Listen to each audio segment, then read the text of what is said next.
Selamat datang di YouTube-nya Miss Nurul. Dari sebagian teman-teman semua juga penasaran nih sama sosok Miss Nurul ya. Bagaimana Miss Nurul ini bisa menjadi salah satu instruktur di BATC Bali, dan juga apa sih pengalaman-pengalaman yang diberikan selama ini gitu ya, yang belum kita tahu. Nah, sekarang kita akan buka di channelnya Miss Nurul saat ini. Silahkan Miss Nurul, bagaimana Miss Nurul pertama kali memulai karir sebagai seorang pramugari?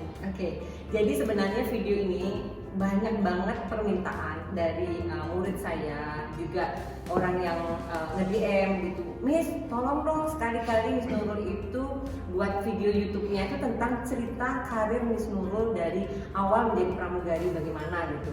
Nah, baru sekarang ada kesempatan saya bisa membuat ya. Jadi gini, kalau kita berbicara tentang cita-cita pramugari, jujur nih Maya, saya adalah orang yang tidak pernah bercita-cita jadi pramugari. Oh oke, ya cukup ini ya, menarik ya. Iya. Jadi gini, saya dulu waktu SMA itu anaknya itu yang cuek gitu ya. Memang saya tinggi untuk ukuran 167 itu kan tinggi ya. Dan saya itu yang sering itu ditunjuk paskibra. Itu saya nggak mau karena belum ada ini ya, malu-malu ya. Saya cuek dan jujur ya, saya orangnya nggak pedean dalam arti gini, aduh malu ngapain seperti itu gitu.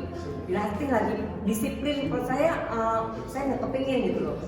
Hingga saya jadi nggak ada kepikiran paskibra aja nggak mau, apalagi pramugari kan, jadi nggak ada bayangan dalam pikiran saya untuk menjadi pramugari.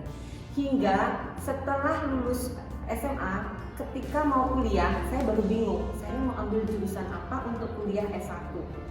Nah, tiba-tiba suatu saat saya pergi sama ibu saya ke bank. Ketika di bank, pada saat itu Lipo Bank ya, saya itu melihat tellernya. Tellernya itu kan memakai sal warna biru dan salnya merah, seragamnya Lipo Bank zaman dulu, sekarang nggak ada ya Lipo Bank. Itulah saya langsung amazed gitu, langsung wow. Saya bilang ke ibu saya, Bu cantik banget yang kerja itu. Saya selama ini nggak pernah ke bank, maklum kita kan anak-anak yang di rumah, yang super, yang gitu ya. Jadi pas kata ibu saya, oh itu pegawai bank, mau jadi pegawai bank aja kamu katanya. Nah dari situ saya berpikir saya mau jadi pegawai bank teller. Oke, tidak terlalu tinggi tapi bikin kesan yang bagus ya. Karena pegawai bank kan dengan cantik. Saya pada saat itu gini, mbaknya tuh cantik banget ya gitu. Kok menarik, itu aja pikiran saya. Saya nggak berpikir gaji berapa, apa-apa tuh nggak. Cuma suka penampilannya rapi. Saya nggak tahu kalau pramugari kan saya nggak pernah naik pesawat sebelumnya, maaf aja ya. Saya nggak pernah naik pesawat, jadi saya membayangkan itu udah paling kece gitu. Nah ketika kuliah ambil ekonomi manajemen dong ya, nggak gitu ya. Udah selesai sampai 4 tahun masih belum terbayangkan pramugari. Padahal saya ya tahu, tapi saya pikir gini loh, Kak, jadi pramugari pada saat itu nggak mungkin lah saya keterima. Saya lo apalah gitu. Jadi saya nggak membayangkan menjadi pramugari karena saya tidak merasa cukup pede pada saat itu ya. Akhirnya ketika kuliah itu saya di kampus dimasukkan sama kampusnya itu sebagai ekstrakurikulernya itu ditunjuk sebagai modeling. Disitulah Nurul yang dulu SMA cuek itu jadi ngerti bagaimana penampilan. Itu dah cikal bakal saya menjadi orang yang sekarang kebanyakan gaya. Itu adalah karena tapi memberikan inspirasi di kampus itu, karena dipilih yang tinggi-tinggi itu, ditawarin itu kan, ada yang jurnalistik, ada yang ini. Nah anak ekonomi itu kan isinya cewek-cewek kece kan. Nah dikasihlah formulir, mau nggak masuk modeling. Langsung saya berpikir, oh iya, daripada aku terlalu tomboy gitu ya, oke deh aku masuk. Di situ saya mulai menyukai penampilan karena saya setiap weekend itu ada event, misalnya fashion show gitu. Jadi kan kita jadi ngerti ya, ngeh gitu penampilan make up. Di situ baru saya mulai berpikir kerjaan apa ya selain bank yang juga feminin gitu, mulai tertarik hal-hal yang glamour yang seperti itu. Akhirnya lulus kuliah, saya langsung baru lulus 1 bulan langsung melamar di bank. Banknya ada, ini saya sama banknya ini saya sakit hati banget gitu ya. Oh, kenapa gitu, Miss? Karena nggak keterima. Betul ya, gagal bukan menjadi patokan untuk teman-teman Bayangin semua. guys, saya yang tinggi ya, modeling gitu ya, perasaan saya pada saat itu kece, itu jalannya ada anggun, nggak keterima lagi kerja di bank. Sakit banget, gak pada itu saya dari lulus dari SMA belum lulus ya pas itu. Saya nggak keterima di bank karena mungkin kalau di bank dicari orang yang teliti kali ya. Saya kalau ngitung uang nggak bisa habis, mungkin dihitung keluar nggak bisa seperti itu alasannya. Jadi mungkin psikotesnya ya, psikiaternya, yang psikologinya, psikolognya tahu ini nggak cocok di bank. Yang ada nanti uangnya nggak balance gitu ya. Bisa jadi pemikirannya mereka ya. Pokoknya saya intinya ya. gagal. Setelah saya melewati tes akhir. Tesnya itu dari pagi nih, dari jam 8 sampai 8 malam, dan saya dinyatakan tidak lolos ketika jam 8 malam. Itu ya, Miss, menurut saya menuntut kesigapan kita ya, bahkan dari pagi sampai dengan malam. Dan itu Miss ya, tesnya kalau di bank, kalau kalian asal tahu itu banyak matematikanya. Oh iya, jadi itu bukan karena pelajaran yang tidak saya suka. Ya. Oke, maaf ya, yang banker tuh jujur saya salut kepada Anda ya, karena bagaimanapun. Tapi dengan kegagalan ini, bukannya saya semakin minder, tapi saya semakin pede bahwa memang dunia saya bukan hitung menghitung. Oh iya, benar. Jadi saya sejak itu saya beralih profesi, saya melamar sekretaris. Oh, sekretaris ya. Jadi setelah ingin bercita-cita menjadi seorang banker, akhirnya berubah dengan sekretaris, tapi tetap feminin ya, Miss? Ya itu makanya apa Miss, saya mikir jadi sekretaris enak banget. Kita kan selalu ke hotel ya, makan, mendampingi bos. Terus saya sering keluar kota Miss. Di situ saya mengenal naik pesawat terus-terusan ya. Saya ditugaskan itu ke Bali, ke Jakarta, ke Surabaya, selalu naik pesawat dengan bos saya. Di situ saya berpikir gini, kerjaan apa ya yang kemana-mana naik pesawat, tidur di hotel bintang 5, terus dibayar, itu cerita saya. Nah, bos saya bilang ke bos saya, Pak, pekerjaan apa ya selain sekretaris kan? Saya bisa jalan-jalan terus tinggal di hotel berbintang 5. Bos saya bilang, jadi pramugari Nurul. Baru saya seperti di ini ya, kalau orang tuh seperti dipukul kepala itu, oh iya ya, dulu saya nggak pede dia mau ngelamar. Akhirnya saya mencoba melamar ketika di Kompas itu ada lowongan Korean Air. Langsung international flight saya lamar. Karena sebenarnya satu ya, iseng-iseng berhadiah, karena saya sudah bekerja sebagai sekretaris.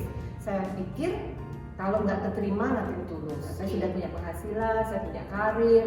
Tapi ya namanya Tuhan berencana ya. Ternyata saya diterima. Berhasil masuk dari kandidat yang melamar di Korean Air itu walk interview. Kita datang, saya ditelepon sih, mengirimkan surat via pos. Ditelepon, saya tinggal di Malang pada saat itu. Ditelepon suruh ke Jakarta. Dan sampai di Jakarta itu kita tesnya 800 kandidat seluruh Indonesia. Dan rata-rata cantik-cantik banget ya. Dan kalau untuk Korean Air memang kebanyakan banyak yang dari kota besar, anak-anak yang dari kota besar, karena mereka cukup berani ya, punya keterampilan, ilmu dan bahasa mungkin mereka lebih ini ya, Miss ya. Akhirnya saya bersama teman saya seangkatan itu 24 orang itu lolos sebagai pramugari Korean Air. Dan untuk pertama kali saya langsung diterbangkan ya ke Korea, dimana saya nggak pernah keluar negeri ya, dengan bahasa Korea. Mungkin sekarang teman-teman sudah pada familiar, tapi zamannya saya ketika tahun 97 saya bergabung dengan Korean Air itu saya ditanya aja, do you know Korea? Itu saya masih agak bingung sebenarnya. Korea Selatan. Benar. Karena dulu Korea tidak se-booming sekarang guys. Ya, sekarang kalian siapa sih yang nggak tahu K-pop, K-drama? Tapi zamannya saya itu K-drama dan K-pop itu hanya di wilayah Korea. Everyone knows about K-drama and K-pop itu karena di Korea setiap malam prime time itu ada acara K-drama dan K-pop. Tapi belum sampai ke luar negeri. Nah, ketika udah bekerja di Korea itulah di situ saya merasa bahwa inilah passion saya. Kerja, jalan-jalan, dapat fasilitas bintang 5. Ya, didandani dari head to toe gratis ya dari perusahaan Korea. Bayangkan betapa Korea itu kan pusatnya fashion ya. Iya. Di situ saya baru merasa bahwa I enjoy this job. Saya tinggalkan sekretaris, saya berkarir di PNR selama 7 tahun. Jadi itu guys ya, ceritanya saya menjadi pramugari ya. Iya. Jadi banyak lompatan-lompatan sebelum menuju ke sesuatu hal. Contohnya sebagai seorang pramugari itu Miss Nurul banyak melewati banyak hal ya, Miss ya. Yang pasti ini, kalau kalian memang mau jadi pramugari, basicnya yang kalian harus kuat adalah penampilan. Betul. Contohnya saya dari transformasi dari SMA yang cuek, ikut modeling, kan saya jadi lebih feminin, suka dandan. Nah, Iya. di PATC pun nanti kalian begitu kan diajar dari Indonesia. Iya. Dan itu jangan jadi kenapa harus begini ya? Kenapa aku harus pakai rok? Kenapa harus pakai dandan, lipstick dan itu nanti kedepannya kalian akan mengerti kok apa maksud dan tujuan yang kita ajarkan nantinya. Iya, betul. Dan yang saya syukuri ya, berkat saya bekerja sebagai pramugari sampai sekarang ya, jujur flight attendant is the best job yang I ever have. Bagi saya tidak bisa tergantikan. Mungkin karena usia saya harus resign. Tapi sebenarnya berkat jadi pramugari saya banyak belajar. Salah satunya adalah mengenal benua ya. Saya hampir dari 5 benua itu sudah pernah datang. Jika saya tidak menjadi pramugari, mungkin saya tidak akan pernah pergi ke Sao Paulo atau mungkin ke Alaska atau mungkin ke London, Paris ya, Amerika, semua saya udah pernah Christchurch ya. Jadi Emirat Arab. Jadi saya merasa bersyukur diberi kesempatan untuk menjadi seorang pramugari. Makanya ketika saya sudah resign, saya punya ambisi adalah ingin berbagi apa yang saya dapat selama saya bekerja sebagai pramugari untuk saya bagikan kepada anak-anak calon WLBis, calon pramugari ya, agar mereka itu ketika punya semangat, punya pengetahuan bahwa Miss Nurul aja yang biasa itu bisa gitu. Apalagi aku. Jadi kalian itu harus punya orang yang menjadi pandangan sebagai seperti ini ya kalau menjadi pramugari. Iya. Jadi teman-teman semua, inspirasi atau semangat seperti Miss Nurul ini harus kalian tanamkan juga kepada diri kalian ya, karena kegagalan satu atau 2 hal itu bukan menjadi alasan kalian untuk berhenti, tapi tetap harus melanjutkan. Begitu Miss Nurul ya. Terima kasih. Ya, sama-sama terima kasih juga Miss Nurul sama-sama memberikan sharing ini, semoga bermanfaat buat saya dan juga buat yang lain. Ya. Jadi hari ini Miss Maya sudah membantu saya untuk membantu untuk menjadi seorang moderator. Iya, karena banyaknya para follower yang melihat Miss Nurul tuh bagaimana sih proses perjalanan panjangnya juga. Dan saya juga menjadi penasaran. Terima kasih guys. Oke. Ya, see you in my next video. Bye bye.